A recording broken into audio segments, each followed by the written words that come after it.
meron silang Oo. 120 small boats, mga kahoy, mga bangka, mga 100 diyan, mga bangka. Yung talagang Mhm. bangka, no? Tapos yung mga 5, 10 ay yung mga mas malalaki na mga bangka, na mga fishing vessels. Yung kasya yung 30 people, no? Yung ganyan. Pero maliliit Mhm. yan at puro kahoy yan. So magdadala sila ng gasolina, magdadala sila ng mga pagkain, mga damit, gamot, no? Flashlight doon sa ating mga mangingisda sa Baho de Masinloc. Yung mga mangingisda kasi natin, nag-i-stay ng ilang linggo sa Baho de Masinloc. Dahil kung babalik sila, malulugi sila dahil mahal ng gasolina dito. So Mhm. nandun sila. Sinusuplayan niya ng BIFAR dati, Mhm. no? This time, kami naman yung magsusupply, yung atin ito, no? Marami silang dalang mga gasolina. Nag-load nga sila, alam ko, kahapon no? Tapos today, papunta na rin yung main contingent sa Zambales.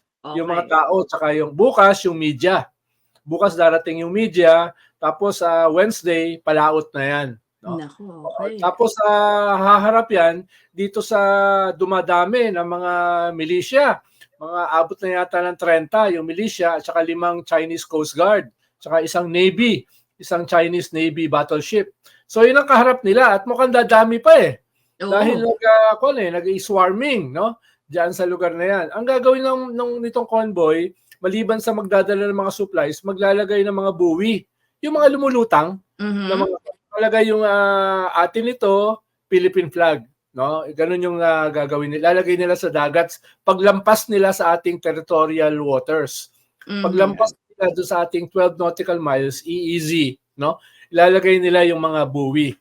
Pero ang balita, doon pa lang aabangan na sila.